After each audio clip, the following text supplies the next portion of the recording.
So, yeah, I want to talk about some of the work we've been able to do in the M&D Association of England, Wales and Northern Ireland, which started following, of course, that huge success of Ice Bucket Challenge. It gave us money to be able to pilot a couple of programmes, and I just really want to talk to you about the progression of that and how our thinking has changed over time.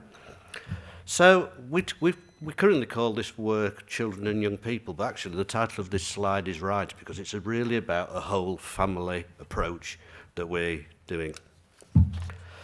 And it's a real opportunity to make a difference. You know, we want to support families to adjust the distress that this illness causes. And we found as well that a lot of children are quite marginalised because of the condition, particularly if they've got a parent affected by ALS, MND. That really puts pressure on the family in terms of income, in terms of children having to care for a parent. So what we really want to do, as it says on the slide, is support the most distressed families and respect those that are really resilient. And we came across a really strange situation in our work here where there were two children in a primary school, different classes, and real coincidence this, and they just happened to be talking in the schoolyard one day, and both children had a parent affected by MND ALS, and one of them said to the other, "So how long has your dad or whatever got left to live?" And the other one had not been told it was a life-limiting disease. So, we really do need to raise awareness here. So we did some engagement and consultation with children, with families. We did it through some of our regional staff, our regional care development advisors, who held workshops. We did some focus groups with children and young people, aged 14 to 17, so we got 21 children and young people in there. We had questionnaires out to family members, to parents. We consulted with health and social care professionals.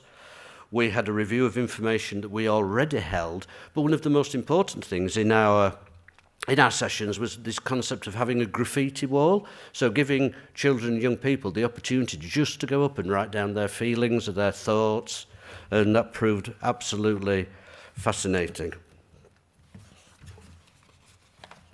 So what sort of things did they tell us? And this is both parents and children. They told us that support's needed at an appropriate time, and the earlier the better. Parents found it really difficult to tell their children about, whether it's mum or dad that's got a life-limiting disease. Not all families are signposted to appropriate services, so that's needed. And it's really important, and I know this from personal experience as being an only child and looking after a parent throughout my teenage life who had a brain tumour, that children need to be allowed to continue to be children. They don't just change that title and add on the burden of carer of an ill parent. They've still got a life to live of their own.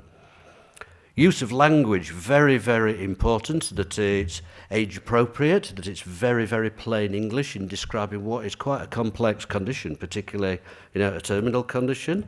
Needs are obviously individual, and children and family members need to have a voice as well. Children need to be able to feel that they can express their concerns, their hopes, their fears. And what do they want? What did they tell us they wanted? I think the most poignant one up there is the orange box that says actually they just want to be a child. They need to be a child.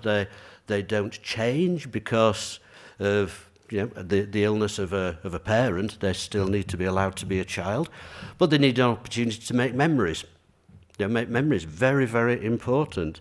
The older ones, we found, want to give something back. So fundraising, volunteering, to be signposted to appropriate services. To ensure school is aware, so they're best placed to offer support. We had some real horror stories about children being excluded, from class for not turning up because they were caring for a parent, for being excluded or punished for being late because they were probably doing some caring duty. So really, really important that we make schools aware. So what's our big plan? So our big plan that we've been testing, we've already held some memory making days, and a how-to guide for our branches and groups of volunteers on how you can support children and young people. We had a couple of events in 2 sites, one in Milton Keynes in the UK, one in Manchester, where children in families affected by MND came together just to do some fun activities, sort of climbing and racing, but also a time for them to talk in a facilitated way with each other and express their hopes for the future, their fears for the future, and what it was like living in a family affected by MND. We're looking at developing some living with boxes, so that children can collect those memories, whether they're souvenirs or videotapes, messages from parents in order to keep that for the future. We're looking at commissioning an evaluation tool as well to assess our impact and our progress with this.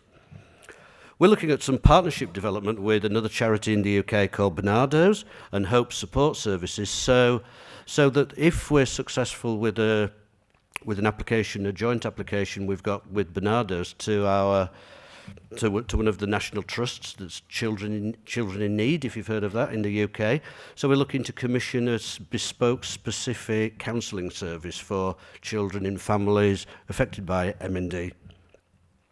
We found some hospices around that have therapeutic offers as well, obviously for adults with MND, but we're looking at working with a couple of them in the Milton Keynes area to extend that counselling and support services for children and young people.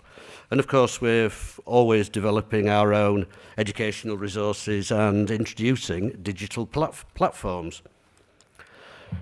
So some of our current resources, some people will have seen already. So we have a guide here for children aged 11 to 18 called So What is MND Anyway? And we have one from age 4 to 10 for when someone close has MND, that's written in very, very plain language and has won actually sort of awards from the British Medical Association. But one of the new things we've done is establish an activity hub, and this is an online platform. So anyone who wants to look at this, you can access it through the mndassociation.org website. And this is really an interactive guide for children with MND. There's activities in there that they can do. There's games that they can play. And it really helps understand MND a lot more. Thank you. So one of the things it does is, we have this in printed form, is why are things changing? And there's 3 different stories in there about for children about what MND is, and I'm just going to read you one of the very basic ones. There's activities in the back that are about colouring. Come and have a look afterwards, and I can share some of that with you. So the first one's called Not Right Now, and you can see some of the children on the slides. But the story goes: Sarah likes praying with her brother Tom, but sometimes they argue. They ask who should have the last biscuit. Mummy says, not right now. She's going to help Daddy, who's got MND. Mummy calls it motor neurone disease. It makes Daddy weak, wobbly, and very, very tired. Mummy gets sad because Daddy has MND. Yesterday was a not right now day. Can we go to the park, asked Tom after school. Not right now. Can we go to the shop and buy an ice cream, asked Sarah. Not right now. Can we see our friends, they both asked. Not right now. Grandad has even started taking them to school. Mummy always used to do that, so it does feel a bit strange. Sarah and Tom feel a bit worried. Everything is changing. Maybe if we help Mummy, she'll have more time, Sarah says to Tom. They tidy up their toys, they tidy up the cushions on the floor, they tidy up the shoes in the hall. Mummy looks really pleased. Well done, you two. That was very kind, she says. Come with me. I want you to meet someone called Karen. Hello, says Karen with a lovely smile. I'm a care worker, which means I can help people like your daddy. Will you be here all the time, asked Tom, feeling a bit shy. No, I'll pop in when your daddy needs help to get washed and dressed. Which means I can spend more time with you, says Mummy. Will you take us to school again, asked Sarah. Sometimes, says Mummy. Grandad still may take you some days, though. Good, says Tom. Grandad is funny. Mummy laughs and hugs him. "Do you want to go to the park?" asked Mummy. "Now," said Sarah and Tom, looking very surprised. Thinks Mummy. Then she smiles. "Yes, right now." So, there's some really good explanations in there about MND and the effects, and, for that particular age group that we've aimed this resource at. So it's on the website.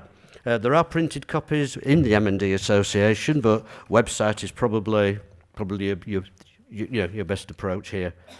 So funding of this, just to acknowledge, we applied to a trust called the Light Fund, and we got £10,000 from them towards the memory-making days, so the activities where we pull children together, and the development of our evaluation tool. We're still working on the Children in Need grant to develop the partnership with Bernardo's on the counselling service. We've got money from the Nick Smith Foundation. So this was a West Yorkshire charity. Nick was a 33-year-old who played rugby, had 2 young children, sadly died, leaving his wife with the 2 young kids, and set up a foundation in his name for specifically aiming to fund activities around children and M&D. So they've been really, really useful. Okay, nearly out of time, but what did I want to leave? Yeah, what I want to leave you with is the future of this. These events that were held in Milton Keynes in 2019, it proved to us that support makes a difference now. Those children need the support now. And in years to come, that support may be returned to us as well. But another poignant comment just to finish on, and this was from Nicky, who's living with M&D and has children. And from his perspective, he says his greatest fear is not that he's dying, it's the welfare of the boys and how his family will cope after he died. Hopefully we're beginning to help make some of that difference to support those children and young people who are in families affected. Thank you.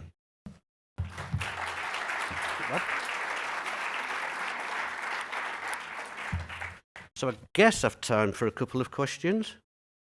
Pablo.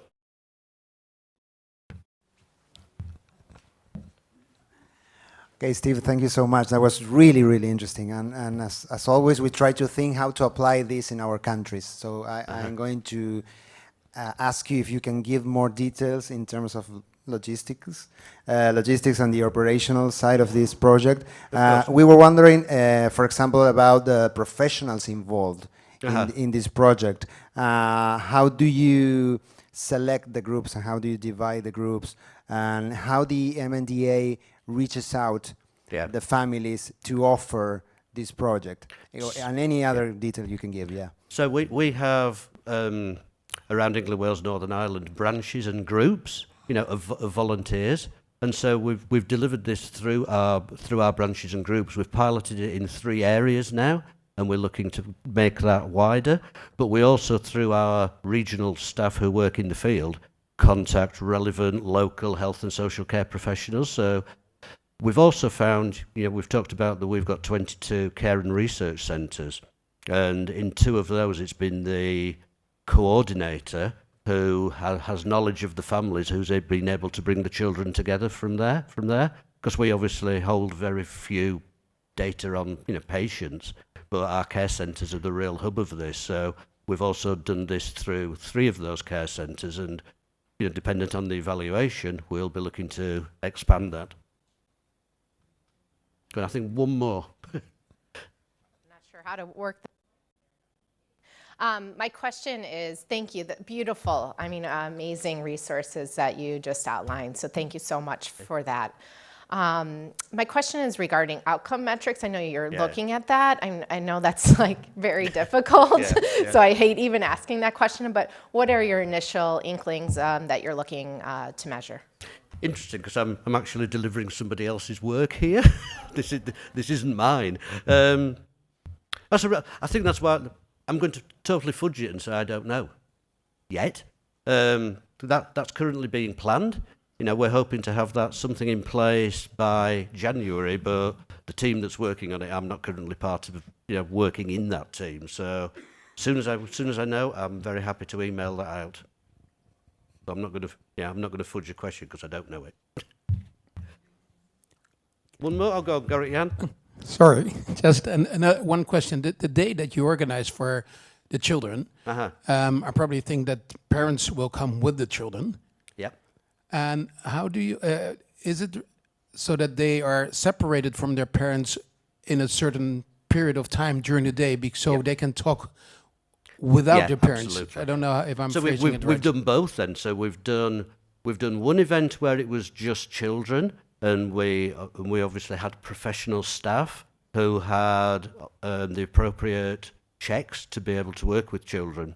You know, so we were facilitators rather than providers. You know, I think that's really important to get over, that we facilitate these things to be allowed to happen, but we're not necessarily running them and driving them. So there's been one session which was just for children only, which was about 9-10 children, which was, you know, fun activities out in a park and a theme park. There was then one where it was with parents and quite interactive, but yeah, during part of the time they did separate up and have specific sessions. Okay, that's my 15 minutes. Thanks everyone.